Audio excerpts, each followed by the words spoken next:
Hi guys, welcome back to the shop. Hey, I made a mistake on my timing. I actually kind of thought that there was something wrong, but I had the book for a while too, and I knew that.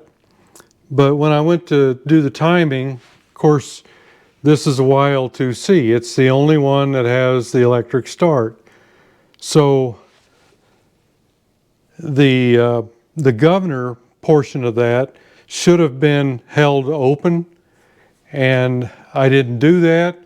I was reading it, and it was everything, not everything, but a lot of the procedures were different, and I thought, well, this is just unique to this one.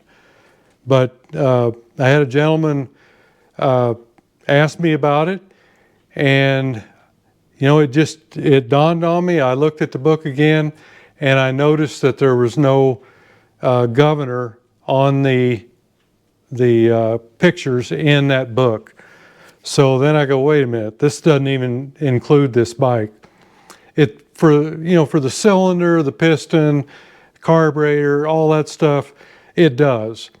But the unique part is the electric start, which needs to be retarded a little bit to make it start easier. And that's what that item does. So I'm going to go back over the timing procedure, and I hope I hope I do it right now. And also he brought up a subject about the rear sprocket, how they were oriented. And see, I don't have an owner's manual. I didn't have a manual, service manual, or anything for this bike. And I was just kind of going by the way it was put together when I got it. So that's what I did. And I went ahead and I changed that around. I also have the cables and the oil pump to go back over. So I'm probably going to get that done. But the first thing that I need to do is, I told you I had a brand new condenser for it. I do, but it's not the right one. So I've got it fastened down to this little plate here. The only difference probably is the length of the wire. Almost all these condensers run on 22 ohms. It's just, the mounting is right, everything else is right, but the lead is too short. So that may be, again, the difference between a YL2 and a YL2C. So I'm just going to extend the lead a little bit and, call it good. So that's the first thing I'm going to do. I'll get you overhead and we'll get to that. Okay, I just mounted it to this board so it'll be easier for me to kind of control it, so I can pull on things. I need to get this off. It'll go on my extension. So we'll go ahead and try to get some heat on this and get that solder loose. Hopefully I can just kind of push it off of there. There we go. Okay. And we'll go ahead and get our extension up here. I don't know, I hate using a butt connector this big, but it should be all right. And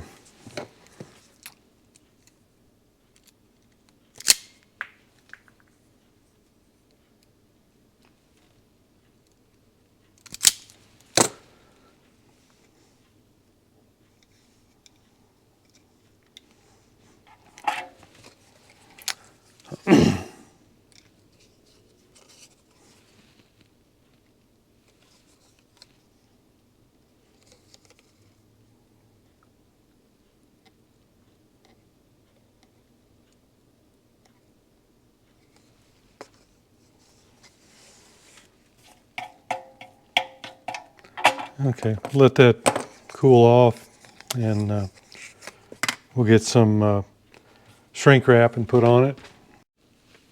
Okay, let's see here.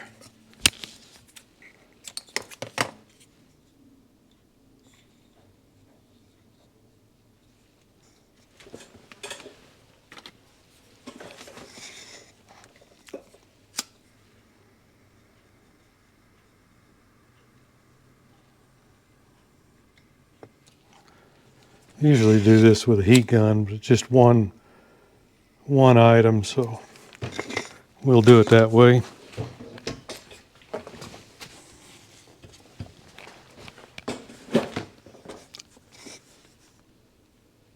And let's see if we can get this repositioned on here. One side goes up over the insulation. I'd already had that one bent back. And the other one, of course, looks like I need to bend it back a little bit more. So we will. And I've still got some solder in that one, so if I'm lucky, I can heat it up and just push it in. If I'm not, I'm not.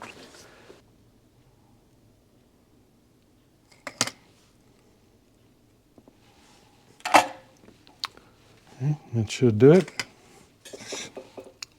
And I'll just squeeze this over the insulated part and we'll be good to go.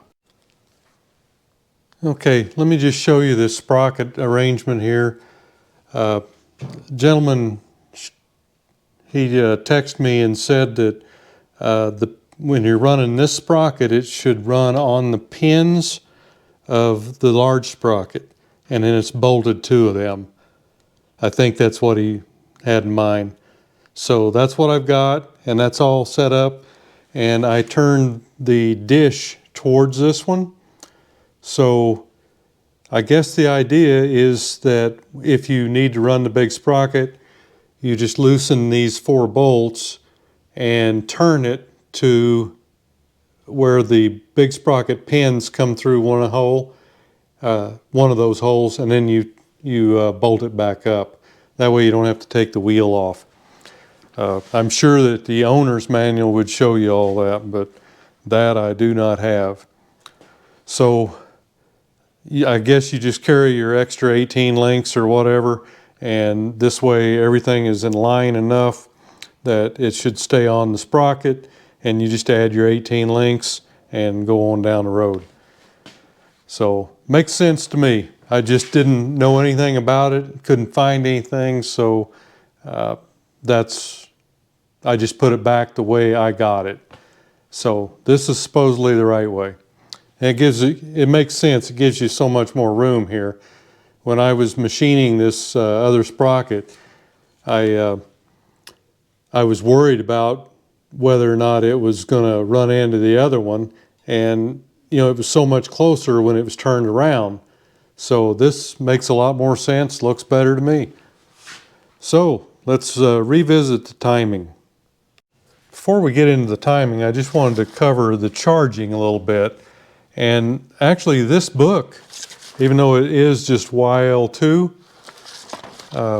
it says here that the YL2 with electric starter, YL2C, so it does cover it a little bit. But anyway, I was getting readings at the battery, no load voltage, and some of my readings were about 16.2 or 3, something like that. And I thought that was a little high, but according to the book, it's okay. And as soon as you turn the load on, turn the lights on, then that comes down to, you know, like 1380 or something like that. So I think this is okay. You can go in and adjust that regulator if you need to. I'm not sure if I can put my fingers on that right here, but you just go in and there we go. This picture here shows a tab right here that you bend. If it's charging too much, you bend that tab down and it tightens the spring, so it allows it to not charge as much. So there is a way to work on that and correct it if you are doing an overcharge condition. But I don't think I'm going to need to. I'll check it later on down the road, but as of right now, I think I'm all right. All right, the first thing they tell you to do is to set your points at 12 to 14 in this case. And we're going to the widest point. See, that's what the other book was fouling me up, it was telling me to go to top dead center, then set the points. And I'd never seen that before, so I thought, well, this is something that's unique to this one, and it takes away from having to block these weights all the way open, like the AT1C and the YL2 electric, or YL1 electric. Anyhow, I've got a 12 here, and I've got a good drag on a 12, so that should be good enough. And the next thing is to get our dial indicator in, and I'm going to do that now.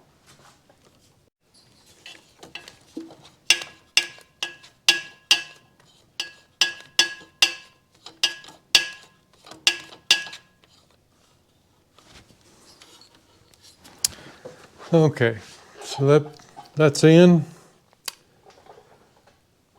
Now let me get you off this stand here. Okay, we're going to turn the engine direction of travel, which is towards the front of the bike, and we're going to do that until we get to top dead center.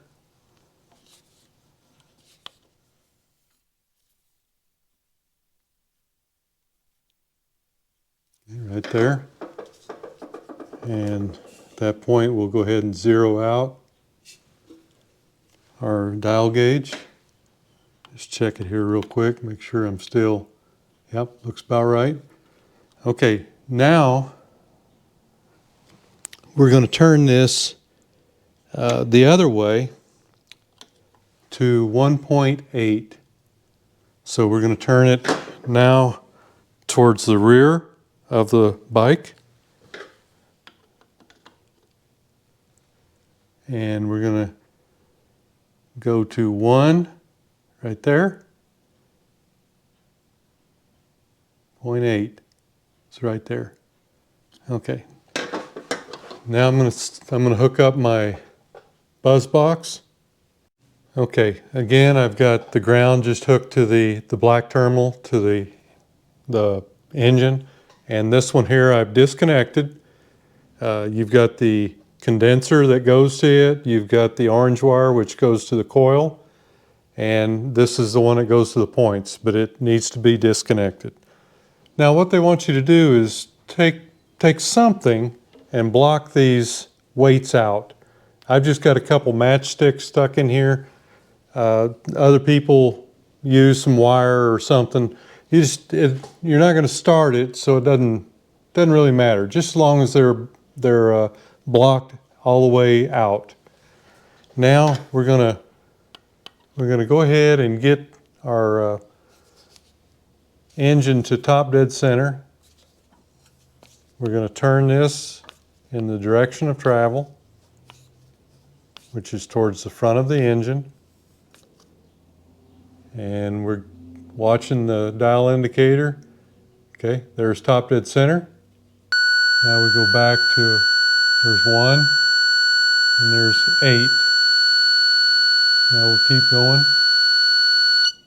Okay, it stops right there. So we're close, but not quite. We need to move this so that we get this, we get the buzzer to go off at 20, which is 1.8. So let me get you on the stand and I'll show you how we do that. Okay, so what we've got to do is we loosen this screw here. You don't loosen them too far. And you've got another one right over here. Let's see if I can get you over there. This one right here.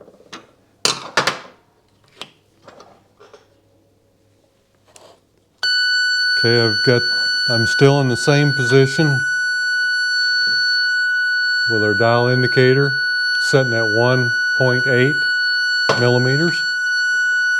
And all I'm going to do is just take right here. You're supposed to be able to do it here, but it just doesn't work very good. So I'm just going to tap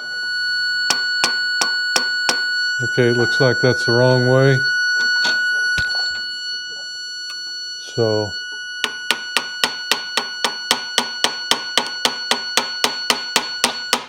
there. Okay, I'm going to tighten these up. I think that was pretty close.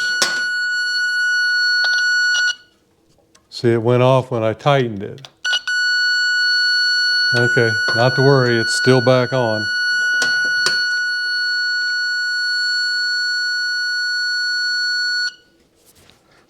Okay, we're a little closer.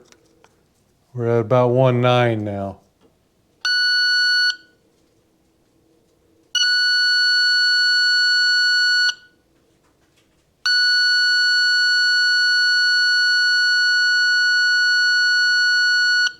Yeah, okay. And when you do this, go past when you set up your dial indicator so you take all the slack out of your gears.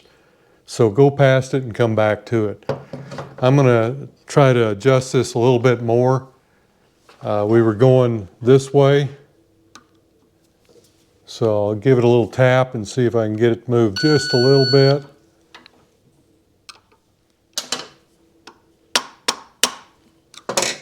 And then tighten these down again.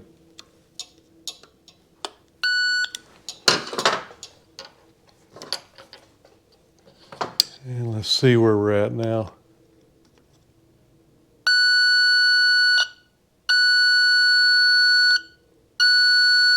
Yeah, that's pretty close. I don't know where I can get that. That's about as close as it gets.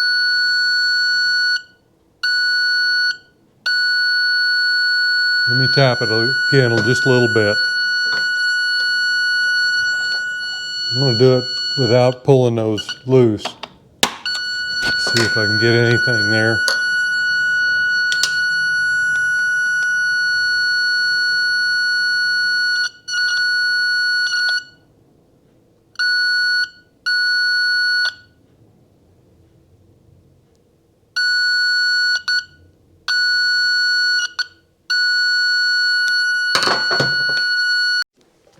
Okay, I think I'm going to stop there. That's pretty close.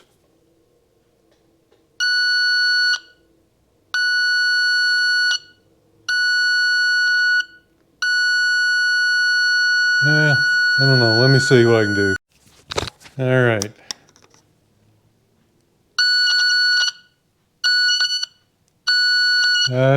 That's good. I think we'll leave it right there.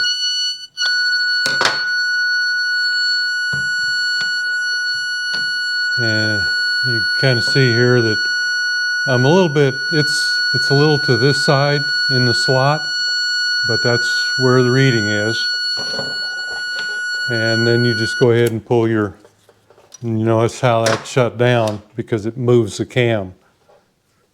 So I'll go ahead and hook these back up and put it back together, and then we'll go work on some cables. Okay, let's go ahead and fire this puppy back up.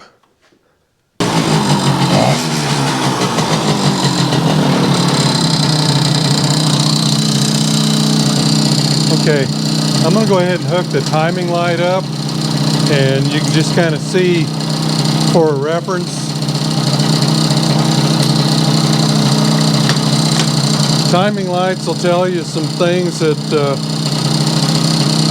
other methods won't, but I still prefer my dial indicator. I just hooked my inductive spark plug connector there, and then I go ahead and grab the positive terminal here, and I'll just hook the ground up to a ground.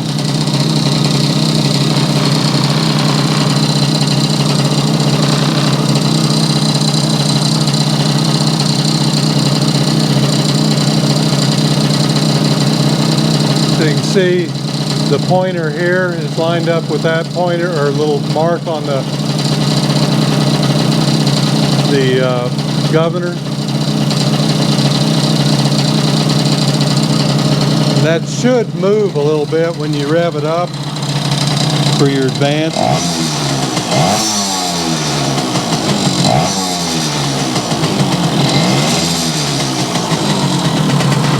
So you get a little movement there.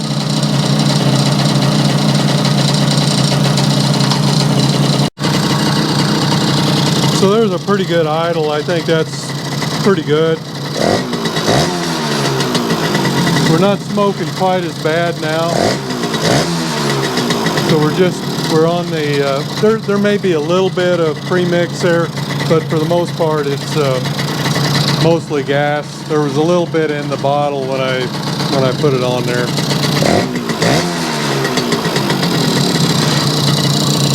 So I'm going to go ahead and drop that down just a little bit.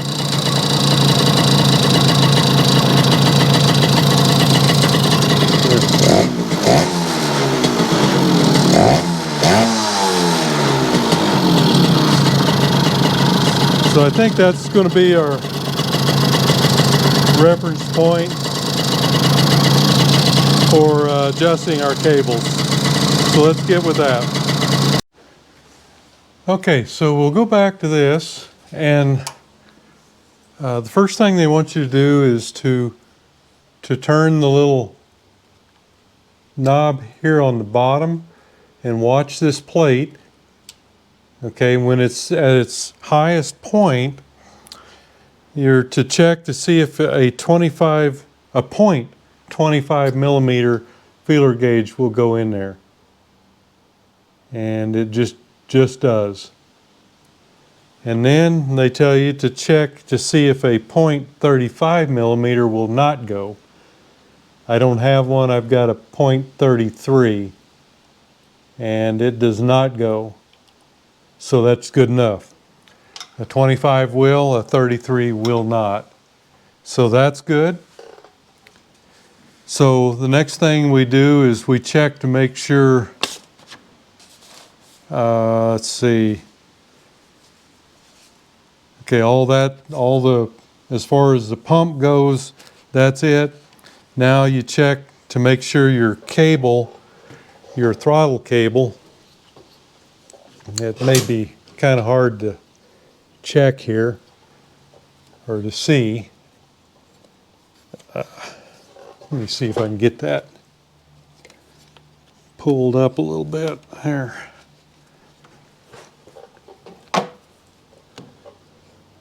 Okay, so right up in here,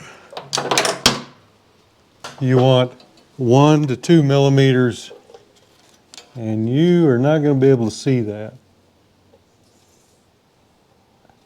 And it looks good to me. It's about the same. Okay, so you just pull the cable up and down. You should have 1 to 2 millimeters of free play. Then once you've done that,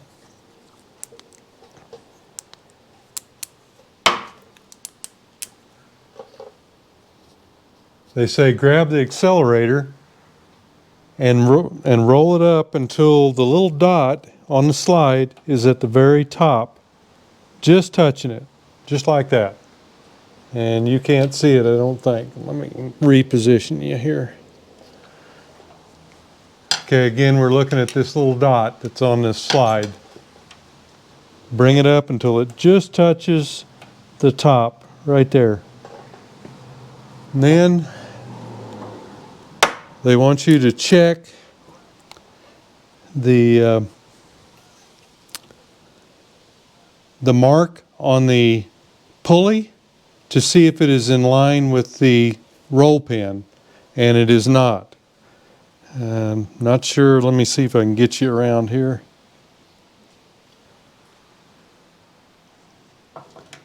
Okay. I've still got the accelerator in the right spot, so they want you to line this up and that mark on the pulley. And we're a little bit out of whack there, so we're going to release some of that until that lines up. Right there, looks good. Then we'll snug that back down.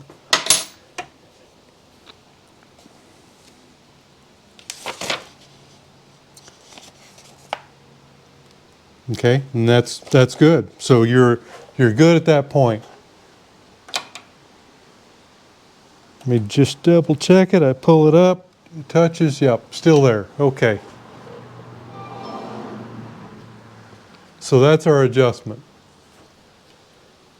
Now, everything, it's been running, so it was already, it was purged, and you would, normally if you've had the system open, you would bleed it into where the rotary valve goes. You could watch it through your line. We did that in the last one, and of course this time the reason we're redoing it is because we didn't have it idling. It was not running in the first video. So this should be good.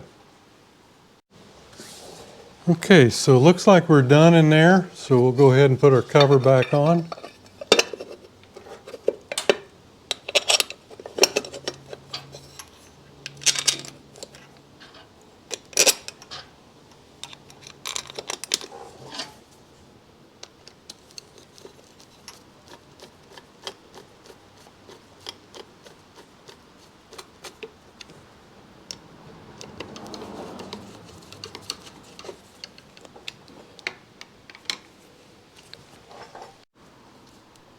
And we just push down our little rubber cover up there on the top. Make sure all our cables are okay. Sounds good.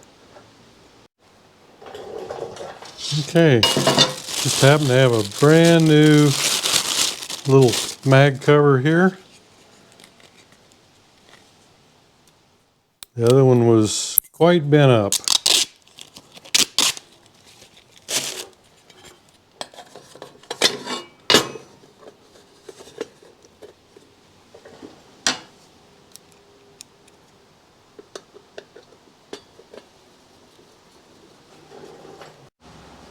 And just make sure that none of your wires are hanging out here.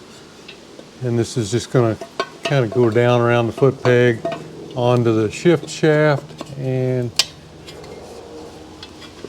down to the roll pin or the alignment pins. There we go. Let me grab some screws.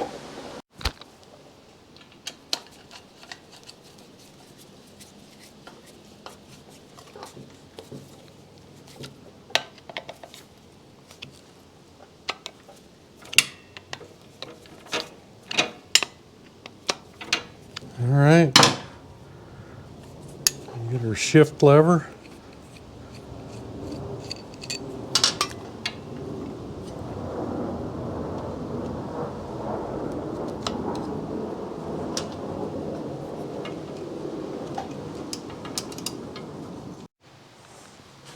Okay, kind of got this all buttoned up here, and we're just going to go ahead and get our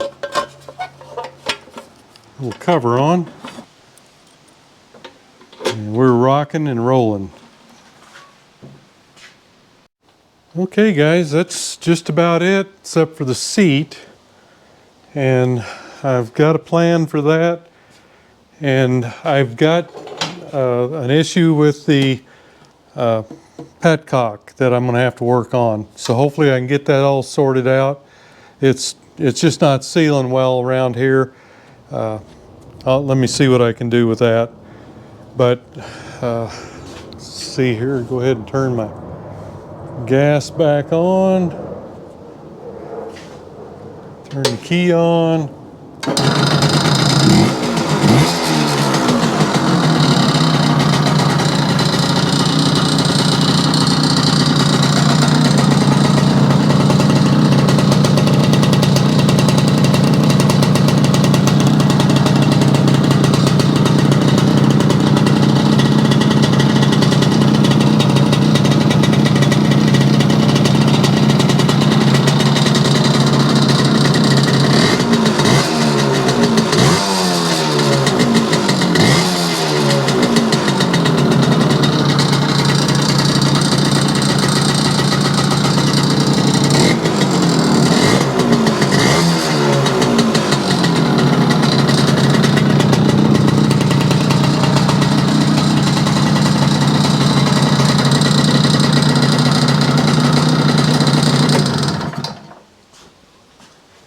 So we're just about there. Let me show you what I've got in mind for the seat. I was able to, I've never done this before. This may not work at all, but I think it will. I just bought a seat foam. This one's for, I think it's about an 85 YZ. It looked like it would probably work for me. I'm going to have to probably cut it from back here because it's a little narrow in the front. So I'm going to do what I can. Probably have to do a little adapting because we've got a lot of foam missing here. So probably some of the foam I cut out of the front is going to go in here. But this one is not all that thick either. See, this is only really about, I don't know, 3.5, 4 inches thick.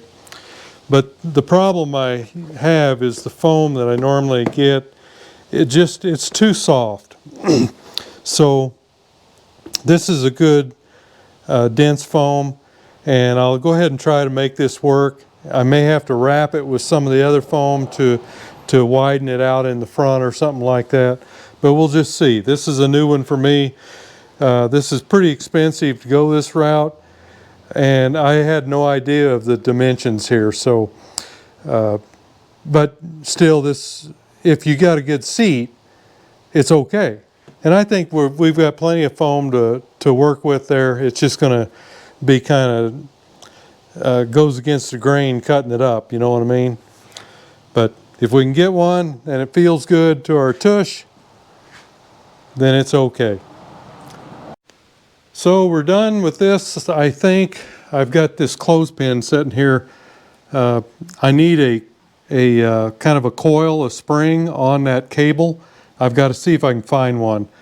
I'm sure that Yamaha had one on theirs, but since I didn't get any cables with this, I don't know what the deal is. But I've seen those, so I'll just try to find a spring or something I can wrap on it so it doesn't, the exhaust pipe doesn't melt the cable. So that's something I got to work on, the petcock and the seat. So the next time you see this, we'll probably be working on the seat. Okay guys, there you have it. Sorry I led everybody astray on the ignition timing part. I really knew that wasn't right, but there were enough variables that were kind of different than what I'm used to doing on these that I thought, well, this is just the way this one is. And then I had a gentleman in the comments, actually two folks, they came on and said, hey, what about the weights? How come you're not putting them out? And you know, you're gonna hold piston, or your timing's gonna be too fast or whatever. But they were both right, and it took me that little nudge to go back, look in the book, and at that point I figured out, hey, this book really isn't even for this. It is, but not for that portion. So, you know, there's a good way and a bad way to bring something up to somebody, and I get a lot of stuff that is just, you know, it's pretty bad sometimes. I can't believe people are the way they are. But like I say, there's a good way and a bad way, and both of these gentlemen did it the right way. Just politely said, hey, you know, what about this? You know, because you're going to need to do this or do that or whatever. And you know, the wrong way, of course, is to, hey, you pick your expletive, and you know, that puts whoever they're talking to on the defensive right away, and that's just not right. That's not how I am, and you know, I don't appreciate when people do that to me. But it's, you know, I don't have to deal with them. I just don't reply and let it go at that. Sometimes I get just pages and pages of stuff written, and basically it's all negative stuff. And you know, it's I'm not gonna, you know, I'll read it, but I don't have time to go through all that stuff and still get videos out in a timely fashion. So I appreciate both of these gentlemen bringing that to my attention and doing it the right way and being polite about it. That's the way we need to be these days, because there's enough negative stuff in just life. But thank you very much, both of you, for bringing that to my attention. It just took that little nudge to get me back in the book and figure out, hey, this isn't even the right thing. So what I ended up doing was I used the AT1C manual I just went through the whole process out of that book, which, you know, I really know anyway, but I just wanted to make sure I got it right. And then we went on, we did our cable check and our oil pump check again, and that was off quite a bit.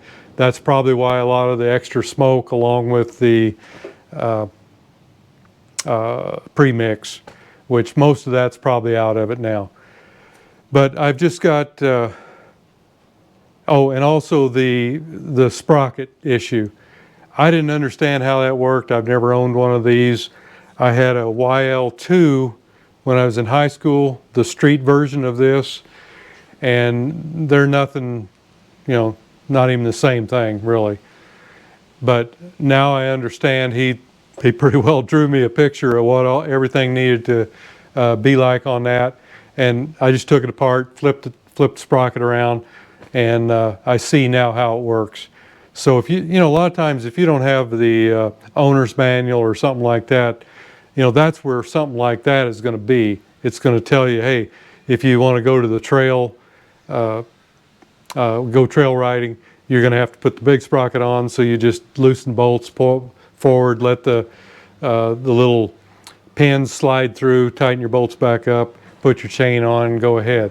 But I just dealt with it the way I got it, and it was not right. It worked fine, and the way I had it would have worked fine. But when you get ready to change the sprocket out, you'd have to take the wheel off to do it. So anyway, enough of that. Thanks for going along on the ride, and we'll see you next video.